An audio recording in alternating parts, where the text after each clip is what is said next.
Bonjour et bienvenue dans cette nouvelle vidéo. On se retrouve aujourd'hui pour un run and bike que je fais en duo avec Quentin. C'est parti!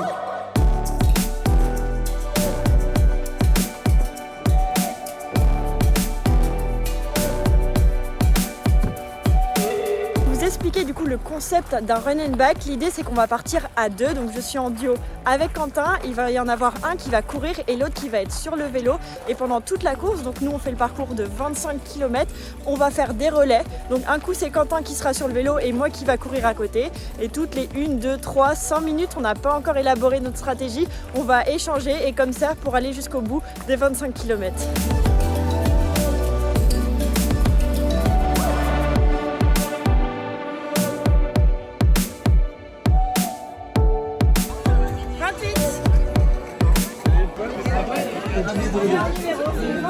Ah, voilà. Et puis Bertie, Noémie et Quentin. Oui, je connais. Alors, il y a quoi là-dedans? Alors, il y a des petits produits Visiodry, il y a de la nourriture et il y a quoi ça? Ah, c'est la puce.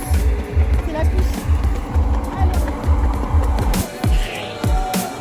Du coup, on va prendre le départ avec mon Yo et Léo, mais là j'ai actuellement du coup mes cales VTT pour le cyclocross, donc on va essayer de passer en pédale plate.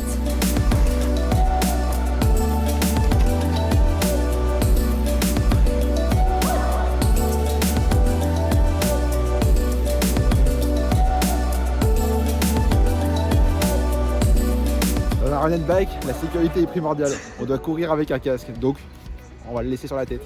Direction le départ, et là c'est Koh-Lanta, on a des petits obstacles.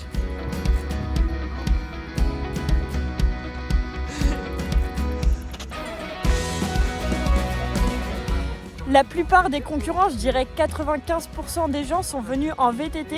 Nous, on a fait le choix de partir en gravel parce qu'on n'a pas de VTT.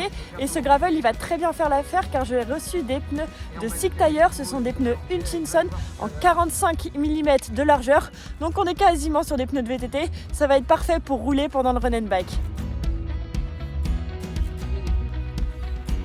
Départ dans 20 minutes, on s'est un peu échauffé avec Quentin et surtout on s'est entraîné à faire des relais entre passer de la course à pied et du vélo. C'est pas terrible, mais de toute façon le plus important c'est que quand tu descends du vélo, tu repars très vite en courant. Donc voilà, on va s'installer sur la ligne de départ et c'est parti pour 25 km.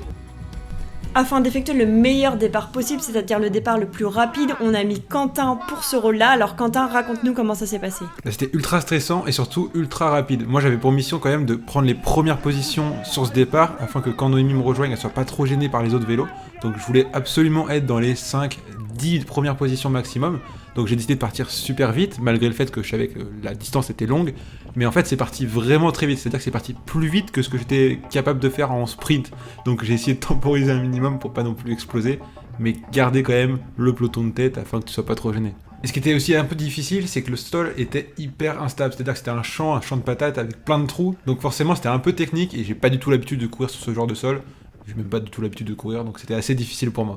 Et donc du coup là vous le voyez, Quentin il va arriver, donc 400 mètres plus loin j'étais là à attendre dans le sas à vélo. Donc tous les binômes, du coup les deuxièmes participants de chaque équipe, on était situés à cet endroit là. Et donc j'ai dû repérer Quentin au loin pour voir à peu près quand est-ce qu'il allait arriver, afin d'être prête à partir à n'importe quel moment. Et même si j'étais prête au moment de partir, Quentin était quand même situé dans un petit groupe de 5-6 coureurs. Donc il y a 5-6 vélos qui ont démarré au même moment que moi, ce qui fait que je me suis retrouvée bloquée et j'ai mis pas mal de mètres avant de rattraper Quentin. Pour rappel, il faut savoir qu'avec Quentin c'est notre premier run and bike. Donc en vrai, techniquement, on n'a aucune stratégie de comment bien faire les relais. Donc là, on vient de faire notre premier relais. Donc un peu catastrophique puisque je me suis arrêtée au niveau de Quentin et le temps qu'il reparte, moi j'ai déjà repris 10 mètres devant. Donc il va encore devoir faire cette petite course-poursuite pour pouvoir me rattraper. En tout cas, je vous rassure, cette technique de relais, on va l'améliorer au fur et à mesure de la course. Le principal problème, c'est que même si on avait demandé un petit peu des conseils à des concurrents avant de partir, on n'avait aucune idée de combien de temps devait durer un relais, en tout cas quelle est la technique la plus efficace. Nous, ce qu'on savait, c'est que notre passage de relais était vraiment pas bon en termes de vélo, c'est là qu'on risquait de perdre le plus de temps possible. Donc faire un passage de relais toutes les minutes, ça nous semblait beaucoup trop rapide.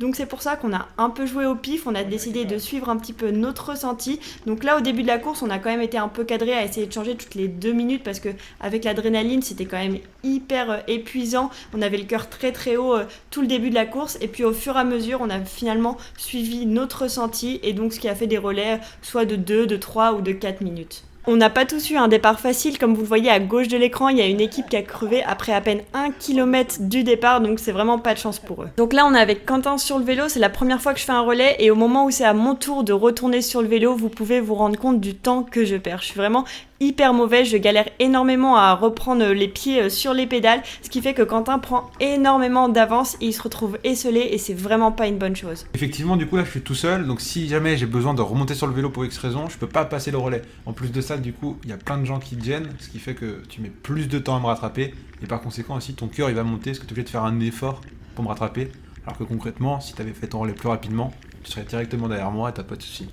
Bah ça a été clairement un gros problème pendant tout ce run and bike, ça a été que finalement j'étais autant à bloc sur la course à pied que sur le vélo, puisque comme l'a expliqué Quentin, en fait le fait de prendre des mètres de retard derrière Quentin, c'est qu'il y a évidemment beaucoup d'autres équipes au départ, donc je dois après slalomer entre les concurrents, en plus les chemins sont pas toujours hyper larges, donc soit je me retrouve bloqué, soit je dois slalomer, soit je dois gêner un autre coureur, donc bref c'était vraiment pas le bon plan, et il faut vraiment que je m'améliore là-dessus, là vous le voyez je suis à 180 au cœur, je suis plus élevé que Quentin qui est en train de courir. Donc voilà, c'est vraiment pas le bon plan du tout, puisque l'idée d'un run and bike, c'est que la personne qui est sur le vélo, elle est censée se reposer. Et là, clairement, je me repose pas du tout.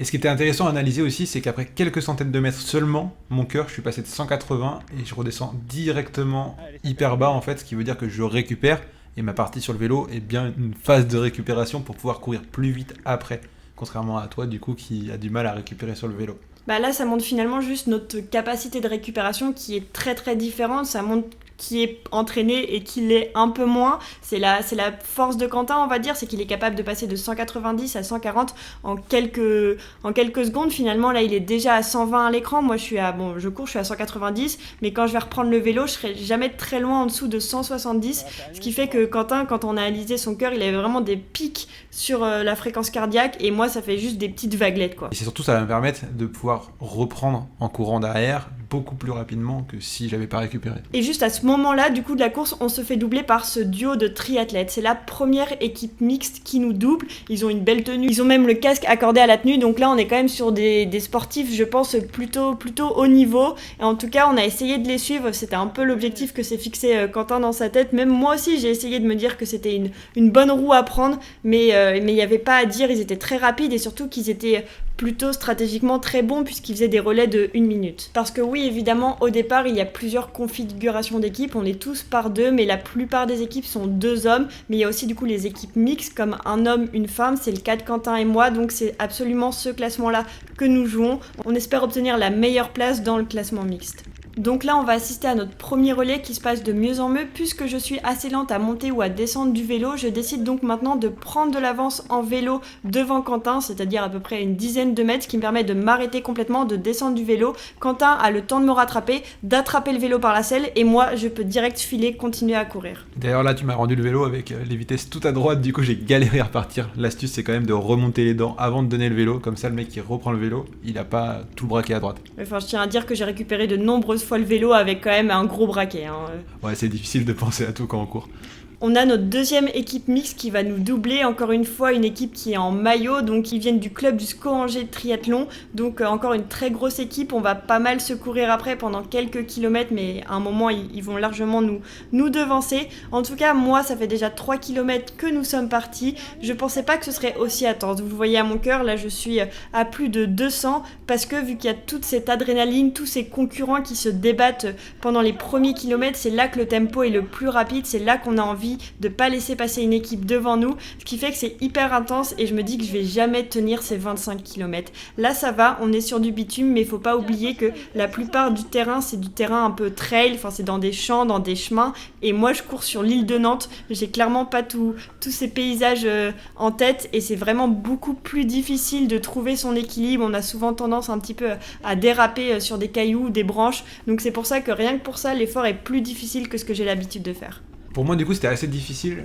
parce que mon cœur était capable d'aller haut parce que je suis entraîné, mais sur le vélo, pour faire du vélo et courir, ça, pour le coup, j'ai pas eu le temps de beaucoup m'entraîner, donc forcément, mon corps, lui, il avait du mal à suivre, là où mon cœur, lui, pouvait aller très vite, mes jambes, pas forcément. Donc c'était un équilibre à trouver au début de course qui était assez difficile. On a des signaleurs qui nous ont annoncé quelques mètres auparavant qu'il y allait avoir une côte. Évidemment, le circuit, nous, on l'avait pas repéré, mais du coup, qui dit côte dit qu'on se disait que Quentin était plus apte à le faire vu qu'il est techniquement plus fort que moi, il aurait plus de watts pour monter cette côte rapidement, donc on s'est pas posé la question. Quentin a pris les devants à pied pour pouvoir monter la côte et moi j'ai essayé tant bien que mal de suivre en vélo.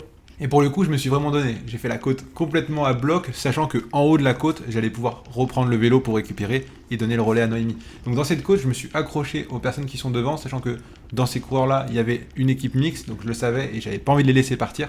Donc je vais vraiment me donner à fond et pour le coup, ça montait vraiment fort, c'était assez difficile.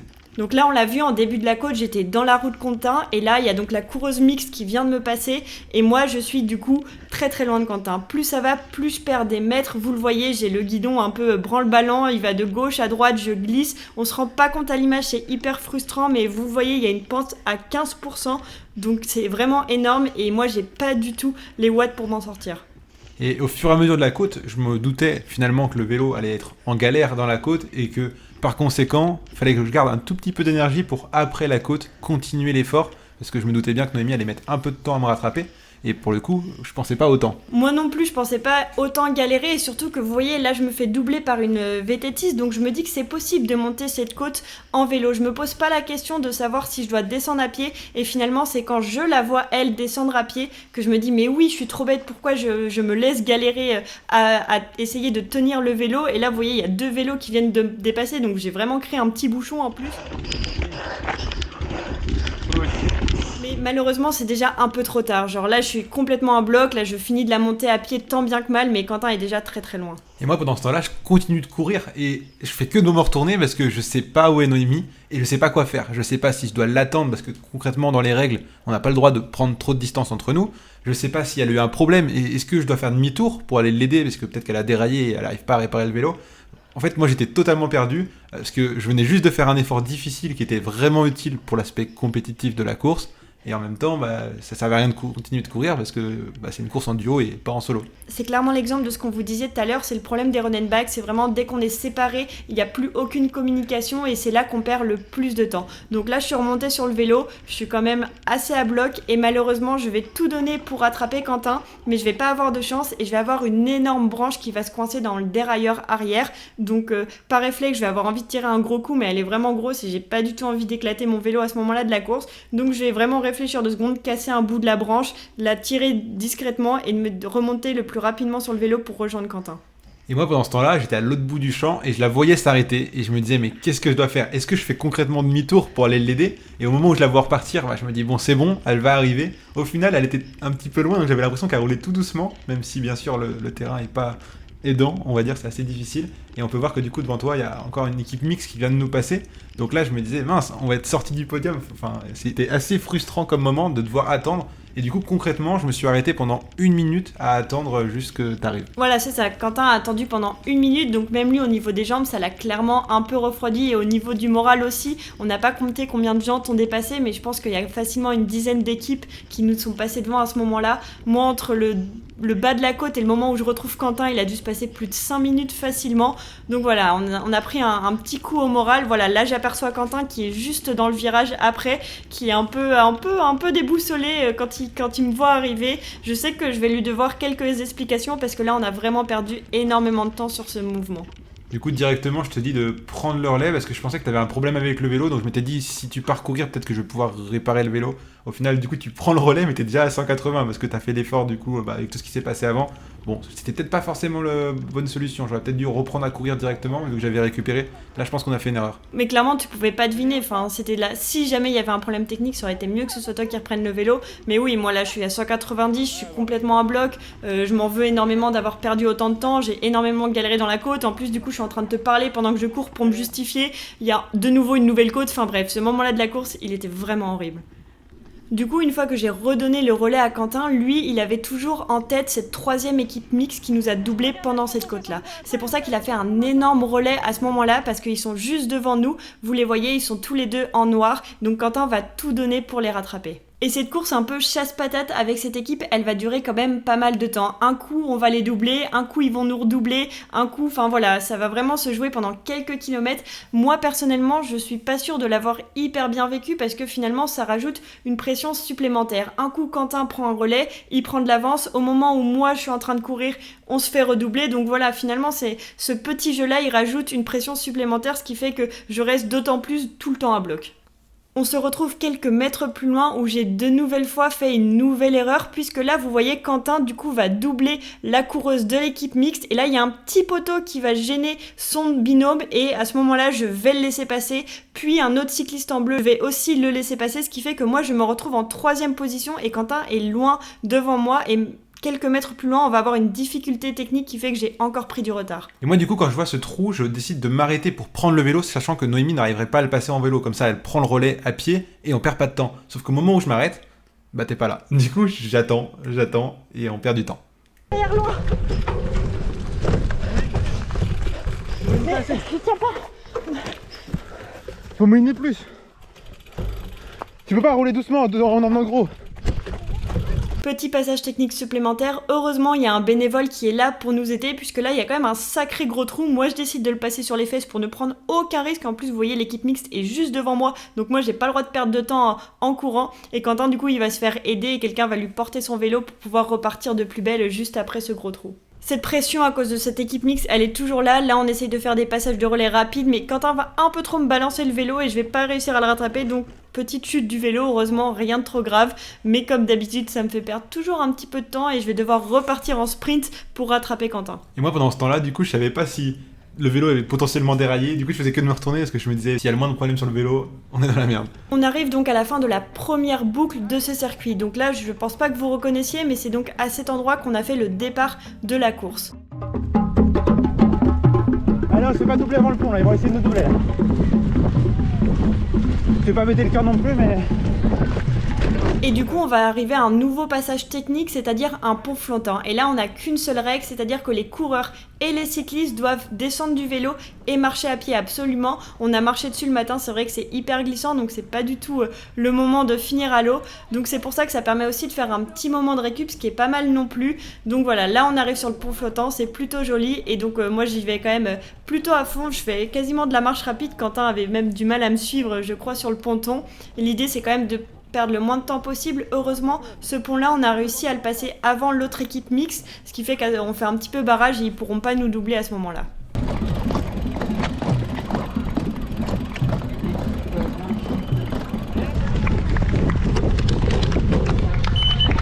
Et après ça, on va avoir le passage le plus cyclocross de la course. C'est pour ça que moi j'ai quand même pas mal couru, je viens de faire le ponton, donc Quentin va décider de reprendre ce relais, donc ça va être à moi de faire tous ces petits passages techniques. Et techniquement, nous on le savait pas que ça allait être difficile sur le vélo. Sinon, peut-être que je serais resté sur le vélo parce que on connaissait pas le parcours, on l'a découvert au fur et à mesure. Et pour le coup, à cet endroit-là, en plus, j'ai couru particulièrement vite parce qu'il y avait quand même de la petite adrénaline supplémentaire grâce au public. Donc forcément, ça fait courir plus vite. Et par conséquent, pour toi, c'était encore plus difficile de me suivre en vélo, en plus de la technicité de la partie du parcours là. Bah finalement c'est un peu le problème qu'on a depuis le début de la course, c'est qu'à cause de ce manque de repérage du circuit, on a fait quand même pas mal d'erreurs de choix stratégiques où soit Quentin aurait été plus habile sur le vélo ou soit j'aurais eu plus ma place sur la course à pied. Donc voilà, en tout cas heureusement moi aussi la course ça me fait pousser des ailes et je pense qu'à l'entraînement j'aurais pas été capable de faire tout ça. On peut le voir à mon cœur, je suis autant haute que le cœur de Quentin parce que bah là je me donne vraiment à fond, je débranche un peu le cerveau parce que ces petits passages là ils me font quand même un petit peu peur encore. Là on a un petit taquet, hop là, que je veux surtout pas poser pied à terre, donc j'y vais à fond. Mais voilà, techniquement ce passage là il me met quand même encore une fois très à bloc. Même si j'ai débranché le cerveau sur la plupart du circuit, les grosses descentes comme ça avec les gros toboggans juste après, ça me fait toujours trop peur. Donc là je suis descendue à pied, je suis remontée à pied et je suis remontée sur le vélo juste après. Et pour le coup, t'as encore perdu du temps, ce qui va t'obliger à refaire un sprint pour me rattraper, au lieu de récupérer normalement sur le vélo comme tu devrais faire. Cet endroit-là du parcours, pour ma part en tout cas, c'était assez difficile. En gros, il y avait un petit peu la fatigue accumulée depuis le début de la course, plus l'adrénaline qui redescendait vis-à-vis des spectateurs qu'on est juste de croiser juste avant. Et en plus, ça, je savais pas vraiment parce que j'ai pas le compteur sous les yeux, mais on est tout pile à 10 km. C'est la distance maximale que j'ai déjà eu l'habitude de faire. Et en fait, ça coïncide plutôt bien. Parce que à ce moment-là, mon corps commence à me faire de plus en plus mal. Et je sens qu'aux jambes, je me rapproche de plus en plus de la potentielle crampe qui pourrait arriver. En gros, le corps commence à me dire, ça court un peu trop vite pour toi, malgré que mon cœur soit assez bas. Et regardez d'ailleurs, je suis qu'à 170, contrairement à tout le début de course où j'étais plutôt à 180, 190. Mais là, concrètement, c'est mes jambes qui me disent stop et pas mon cœur. Vis-à-vis de la nourriture, on avait une stratégie, c'est-à-dire qu'on avait mis tout dans une sacoche derrière la selle. Et pour le coup, Noémie étant pas capable de l'ouvrir en roulant, c'est moi qui m'en ai occupé parce que ça permettait d'éviter de perdre du temps. Donc là, sur ce relais qui était plutôt simple, enfin la route était pas du tout technique, j'en ai profité pour prendre dans la sacoche arrière une barre. À mi-parcours, c'était plutôt pas mal, sachant que depuis le début du parcours, on se partageait des petits bonbons Power Bar, c'est un peu comme des gels, mais en plus petit et plus facile à manger. Et on a mangé ça un petit peu tout le long de la course. Et là, à mi-course, on s'est fait une petite barre pour essayer de refaire un pic de glucides. Bon, je connais rien en nutrition, mais apparemment, c'est plutôt pas mal de faire ça. Nous voilà à 12 km, c'est-à-dire qu'on est à peu près à la moitié du parcours puisqu'on est parti pour 25 km. Moi, à ce moment-là de la course, je suis quand même plutôt soulagée puisque là, ça fait 1 km ou 2 que l'équipe mixte, la 3e équipe mixte, nous a largement devancé, ce qui fait qu'on n'a plus cette pression-là et donc je vais pouvoir un petit peu plus me relâcher. En tout cas, je vais sentir un petit peu moins de pression sur mes épaules, ce qui fait que je vais quand même un petit peu plus du coup me reposer, un peu plus récupérer, ce qui va me permettre de passer une meilleure moitié de fin de course. Et puis à ce moment-là de la course, quand même, on est à 52 minutes, donc ce qui veut dire qu'on peut faire la globalité en moins de 2 heures. Et ça va devenir un objectif, parce qu'on n'avait pas d'objectif, vu qu'on ne savait pas trop où on mettait les pieds, on n'avait jamais fait autant de distance, et on n'avait jamais fait de run and bike. Donc on ne savait pas du tout combien de temps on allait mettre, et par conséquent, en arrivant à mi-distance, en faisant moins d'1 heure, on savait que potentiellement on allait réussir à taper sur moins de 2 heures. Donc là, on va à partir de là se mettre un petit objectif en se disant, on garde plus ou moins le même rythme afin de passer sous la barre des 2 heures. Ça veut dire qu'on aura réussi à tenir cette allure. Si on arrive à tenir la même allure au début qu'à la fin, ça veut dire qu'on a quand même bien tenu sur la longueur et ça serait pas mal. Il y a certains passages comme ici par exemple qui étaient particulièrement durs, on se rend pas vraiment compte à la caméra mais là ça monte quand même pas mal, donc c'était assez difficile. Donc ce que j'essayais de faire moi, c'était de compenser un petit peu en prenant des plus gros relais dans ces cas-là afin de maintenir une allure plus élevée et laisser Noémie sur le vélo récupérer. Et comme ça, après, quand je te donne le relais, souvent, un peu après dans la descente, pour que ce soit plus facile pour toi. C'est ça, c'est l'avantage, c'est qu'il y a des commissaires à pas mal d'intersections et ils avaient quand même le bon réflexe de nous indiquer s'il y allait avoir des côtes dans les prochains mètres ou pas, ce qui nous permettait d'ajuster le virage juste avant, de savoir qui allait prendre le relais de la côte ou pas. Mais finalement, vu que quand même on a déjà parcouru 13 km, ce qui est quand même une grosse distance, moi j'avais très mal aux jambes et donc ces côtes-là j'avais l'impression de souffrir autant que Quentin. De toute façon vous le voyez, si j'avais été en forme je pense que j'aurais été devant Quentin, mais je me situe toujours un petit peu derrière lui parce que rien que d'appuyer sur les pédales ça me demande un très très gros effort. De toute façon vous le voyez, je suis toujours à plus de 170 au cœur, donc dans les côtes Quentin souffre mais je souffre aussi. Et comme pour les côtes, dès qu'il s'agit de rouler dans l'herbe avec le vélo, c'est extrêmement difficile pour moi, ça demande énormément de force et vu que j'ai mal aux jambes, j'y arrive pas, j'ai un cœur plus haut que Quentin, ce qui fait que là Quentin voulait faire un relais mais j'étais trop loin derrière lui, il l'avait pas vu trop venir, donc il s'est encore une nouvelle fois arrêté pour m'attendre. Et pour le coup, c'est quand même un bon choix que tu as fait, c'est juste que tu t'en es rendu compte qu'à ce moment-là, après c'est aussi la fatigue qui a fait que c'est peut-être là que tu as commencé à avoir du mal, mais du coup peut-être maintenant on le sait, c'est que quand il y a de l'herbe et que c'est un petit peu, de l'herbe épaisse et que du coup ça demande un peu plus de force, et faut qu'on se débrouille pour que à ce moment-là ça soit moi qui sois sur le vélo.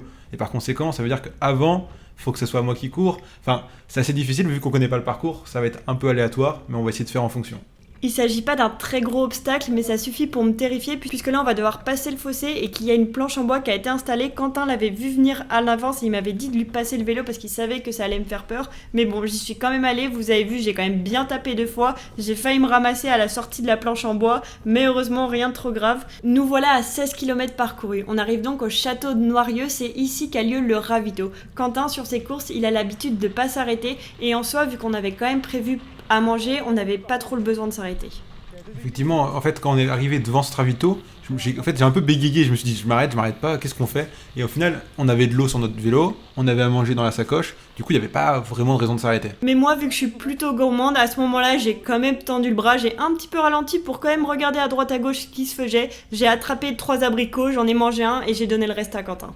Et là, on le savait toujours pas, faute de repérage du circuit, juste après le ravito, il y avait un giga mur. Effectivement, pour le coup, il était vraiment vénère. Et comme vous voyez, les vélos, directement, ils décidaient de descendre, ce qui était vraiment difficile. Et je pense que il n'y a pas beaucoup de vélos qui l'ont monté en vélo. Mais moi, vous me connaissez, c'est un petit challenge, ça m'a fait plaisir. Du coup, je l'ai monté en vélo. Et en vrai, pour moi, c'est quand même plus simple de le monter en vélo que de le monter à pied. Donc, même si ça fait monter mon cœur, ça permet quand même à mon corps de récupérer. C'est des efforts qui sont moins difficiles pour mes jambes d'être sur un vélo que de courir.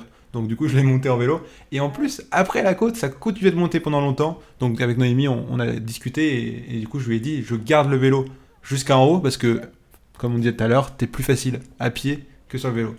Moi, clairement, je galérais de ouf à pied, je suis fatiguée, mais bon, j'avais clairement pas ma place sur le vélo, puisque même en étant sur le vélo, je pense que j'aurais marché à côté du vélo. Donc voilà, Quentin, il a pris de l'avance, il a monté la côte avant moi, il est arrivé en haut avant moi, et donc j'ai essayé de le suivre tant bien que mal.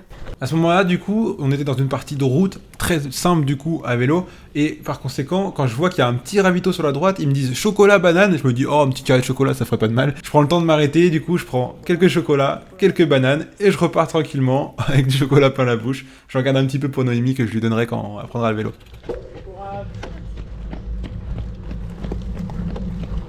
Fini de manger, et après ça va toi. Et encore une fois, on ne peut que admirer la belle capacité de récupération de Quentin, puisqu'il est sur le vélo à attendre que je vais prendre mon prochain relais, et il est descendu à 110, ce qui est extrêmement bas, parce que je pense que quand je me réveille le matin, je suis déjà plus haut que ça. Mais donc voilà, c'est vraiment impressionnant l'écart de récupération qu'on a tous les deux. Mais c'est là qu'on voit quand même la différence entre un cœur qui est entraîné et un cœur qui a un peu moins roulé cette année, qui par conséquent a du mal à récupérer et l'amplitude est vachement moins importante. Et moi, ça me permet vraiment directement de repartir très très vite et de repartir avec un cœur qui va monter directement à 180, 190, mais surtout de courir beaucoup plus vite. Parce que finalement, en fait, le run and bike, c'est que des petits sprints sur une distance plus ou moins grande en fonction de votre capacité à sprinter. Mais en moyenne, on a couru extrêmement plus vite que ce qu'on fait naturellement à l'entraînement. Donc, ce qui révèle bien qu'un run and bike, c'est quand même très intensif. Et partez dans l'idée que vous allez faire plein de petits sprints. Du coup, avec l'expérience qu'on a acquis au fur et à mesure de la course, dès qu'il y avait des portions de route, je donnais le vélo à Noémie parce que c'était le seul endroit où elle pouvait récupérer réellement sur le vélo et donc par conséquent pouvoir récupérer en général. Donc dès qu'il y avait de la route, j'ai essayé de la laisser sur le vélo et là, sur cette grande portion de route, elle était assez longue. J'ai donc décidé de faire un relais vachement plus long. Alors je sais pas combien de temps exactement, mais il a été clairement 2 fois plus long que ce qu'on a fait depuis le début de la course, tout simplement parce que fallait qu'elle récupère. Depuis le début, du coup, elle a du mal à récupérer sur le vélo dans les portions d'herbe. Donc là, j'ai essayé de prendre sur moi. C'est pour ça que d'ailleurs qu'on voit que mon cœur est un peu plus haut. Tout simplement parce que c'est un effort qui va être un peu plus conséquent. Mais je m'en faisais pas. Je savais que derrière, j'allais pouvoir récupérer. Et de toute façon, on le voit tout de suite que c'est un peu plus efficace puisque c'est les seuls moments où mon cœur redescendait en dessous de 170. Là, je suis déjà à 160 et il fait que descendre au fur et à mesure qu'on avance sur le goudron. Parmi toutes les petites erreurs que j'ai pu faire, j'ai aussi une mauvaise capacité à reconnaître facilement le circuit. Donc là, je vais partir sur la gauche alors que la route est sur la droite. Je l'ai fait à plusieurs reprises pendant ce run and bike de partir dans des directions qui ne sont pas les bonnes. Ça a tendance à agacer Quentin qui lui a une bonne vision de l'endroit où il faut aller parce que forcément, quand j'ai pas la bonne direction où aller, je ne prends pas le chemin le plus court et c'est encore une fois une perte de temps et un peu une perte d'énergie parce que je dois faire des petits moves pour me réorienter facilement. Et donc c'est encore un point sur lequel je dois travailler. En fait, c'est important de toujours regarder au loin, voir où on va aller, afin de se motiver, mais aussi de ne pas perdre de temps sur les trajectoires. Maintenant, il nous reste moins de 3 km à parcourir, à peu près 15 minutes pour les faire. On veut absolument passer sous cette barre des 2 heures. Donc, on va commencer à discuter entre nous de la stratégie pour la ligne d'arrivée. Il nous semble évident que c'est Quentin qui va finir cette course en sprint, mais c'est vrai qu'il va manquer d'indications. On sait qu'il y a à peu près 25 km de course, on a eu des petits problèmes avec notre compteur, on n'a pas forcément la distance exacte, donc on va devoir un petit peu faire au pif pour du coup savoir qui va faire cette arrivée et à quel moment il faut faire les changements de relais pour être le plus efficace sur l'arrivée. Et pour le coup, sur les derniers kilomètres, c'était de plus en plus difficile, en tout cas pour moi, parce que les jambes avaient de plus en plus de mal à courir, ça devenait de plus en plus douloureux. Et du coup, là, c'était vraiment plus au mental. Là, j'ai essayé de me dépasser afin de vraiment aller chercher le meilleur temps possible. Donc là, je vais m'arrêter au niveau de ces commissaires pour leur demander à quelle distance est la ligne d'arrivée. Malheureusement, elles n'ont pas plus d'informations que ça à me donner. Donc je pars comme si c'était mon dernier relais. Je pense qu'il nous reste à peu près 1 km. Donc je vais vraiment partir en fusée en me disant que c'est le dernier et qu'il faut que je donne tout pour qu'on puisse faire le meilleur temps possible. Heureusement, on a fait un dernier changement au niveau de l'herbe parce que je me suis douté que là, on se rapprocherait dangereusement de la ligne d'arrivée. Et finalement, on a bien fait parce qu'il restait plus qu'une centaine de mètres quand je prends le relais. C'est ça, plus on s'approchait, plus on entendait la musique, le micro. Donc finalement, on se doutait qu'on était si proche que ça et pas aussi loin que ce qu'on pensait. Donc je vais encore courir un petit peu à bloc pour faire la distance la plus courte possible pour Quentin, pour qu'il puisse faire le meilleur relais. Mais là, il va commencer à me pointer du doigt pour me dire que c'est à ce moment-là qu'on doit absolument changer puisqu'on est vraiment très très proche de la ligne d'arrivée. Effectivement, on pensait qu'il y allait avoir des petits zigzags qui allaient rallonger un petit peu et faire par conséquent une plus longue distance. Et finalement, pas du tout. Directement, c'était l'arrivée. Donc on a bien fait de changer à ce moment-là précis. Et heureusement, du coup, cette petite plaque a fait que je suis descendu du vélo. Et du coup, je lui ai dit, faut qu'on change maintenant pour pas perdre de temps. Et finalement, c'est cette plaque qui nous a sauvés, hein, parce que sinon, on n'aurait pas changé tout de suite et t'aurais quasiment passé la ligne en courant. Oui, je pense que s'il n'y avait pas eu ça, j'aurais continué à courir. Et heureusement que du coup, Quentin avait le vélo à ce moment-là, puisque du coup, lui, il a passé l'obstacle hyper vite. Il est ressorti de ce trou, il m'a donné le vélo, il est parti comme une fusée. Et il m'a dit sprint, sprint pour me rattraper. Donc là, moi, je sprintais aussi en vélo. Ne vous fiez pas à mon cœur, c'est sûr qu'il est faux. Et l'idée, c'était de le rattraper pour passer la ligne ensemble. Et pour le coup, je t'ai dit de sprinter parce que je me doutais que la ligne allait arriver très vite et que si t'arrivais en retard sur moi, c'était trop dommage que le vélo fasse perdre du temps à la course à pied. Donc c'est pour ça. Et au final, tu m'as rattrapé et t'es à côté de moi lors de la ligne d'arrivée. C'est ça, on passe la ligne ensemble, hyper soulagés, parce qu'on aura réussi du coup à affronter ces 25 km. Et pourtant, c'était pas gagné au départ. Ça va Quentin? Ouais, c'était dur. Hein. C'était dur? Mais tu vois, t'as réussi à le faire? Ça va, j'ai fini. Et toi Manuel? Dur.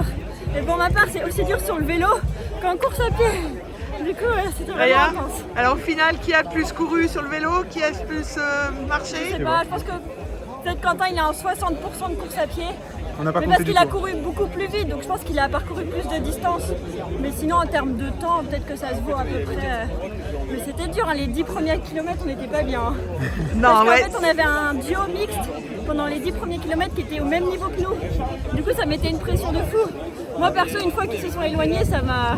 Mon cœur, il descendait beaucoup plus facilement.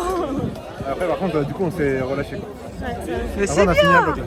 bah, on a fini en 1h37 du coup. Ouais, 2h30 Quentin. T'es un peu loin du compte. Hein. Ouais, c'était à peu près. Une belle expérience. Avec un beau soleil.